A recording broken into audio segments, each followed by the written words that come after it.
we've always underestimated her, really. When she was a girlfriend of Prince William for 8 years, we used to call her Weighty Katie, and that she didn't do anything and she didn't get a job and she was just hanging around and very, very lazy. What we didn't know was that she was studying it very carefully, and she and William wanted to make sure that she could manage. We've seen that Meghan couldn't cope at all, and it's not easy, it's difficult. There's lots of advantages, but some disadvantages by the score, really. And she studied various charities, what she wanted to do, how she could do it. And then she would just follow him meekly. And that makes sense because she didn't want to push forward ahead and go and shake everyone's hand and say women's first. She just would doing her duty and trying to support a husband who she loved from the start, really. And women go through different phases, as we all know. You know, you get married, it makes a big difference to you. You have pregnancy. She's had 3 very, very difficult pregnancies when she's been very, very sick. And also your body changes. And I think she's cautious. She doesn't try and do so many things at once. And now she's got a lovely family. They're all going to school. And she gets on very, very well with William, who I think, owes her a great deal because of her stability and positive attitude to life. And because he knows she really cares about him, he has become a very satisfied father and a very, very satisfied husband. And we've seen the difference, that he's now much more confident himself. And they laugh together, they play sport together. So here we have a woman nearly 40 whose goodness inside is showing outside on her face and the way she moves.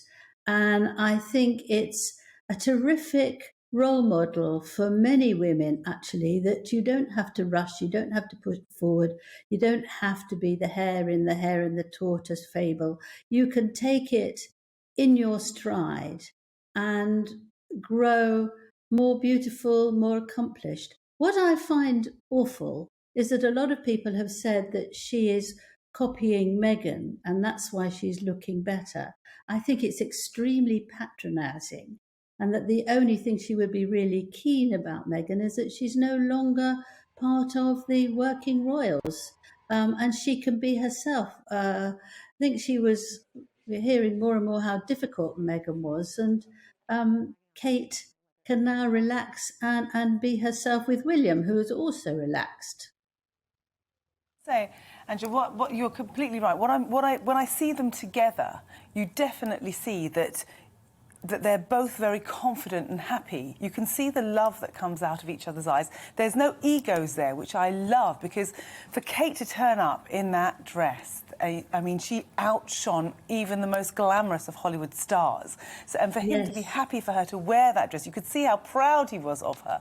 I mean, it was just, it was just a beautiful love story, as well as seeing a woman completely come into her own. And I really do feel that the country now will turn, stop this Weighty Katie business, stop constantly comparing. And I think you might be right, because I maybe was one of those people to blame, to say, oh, I wonder if she upped her game because of Meghan. But actually, you're completely right. She upped her game because it was the right time, and they're feeling confident and happy to work together. Yeah, and I think, you know, from a female perspective as well, and we're all 3 women here, I was delighted to see her come forward. It was like a butterfly moment. Yeah. We'd seen her, we'd liked her, she was the girl next door, she always looked wonderful, I'm not saying that, but this time I think she had presence, she had stature, she said, we are, you know, on the map. And I thought it was the right place, a Bond movie, 007, sort of the British flag, and this is what she was flying, the flag for British royalty. A couple of other things you picked up there. She'd been doing her training, she's respectful, she's got an inner strength. And I remember having a conversation, I'm going to name drop here now, with Prince Charles at Clarence House,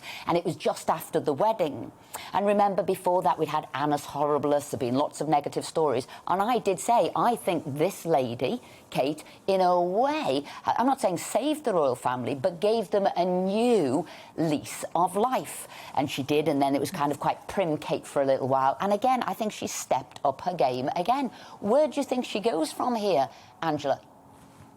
Well, I think that she will carry on because she's now the mother and the wife, and I think her stable family has enabled her to think of all different directions. What is wonderful is that she's found charities and made suggestions of things that are really important, like taking children who've been very badly neglected and try and build up so that they can become proper adults that don't turn to crime and don't turn to drugs. And I think that she will do much more in that way.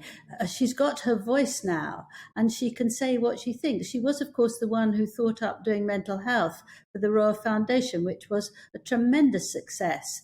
I think she's thoughtful and she might come up with all surprises. But what I don't think she would do, which is perhaps just as important, is try to push out Prince Charles and the Duchess of Cornwall. I think she is there to help.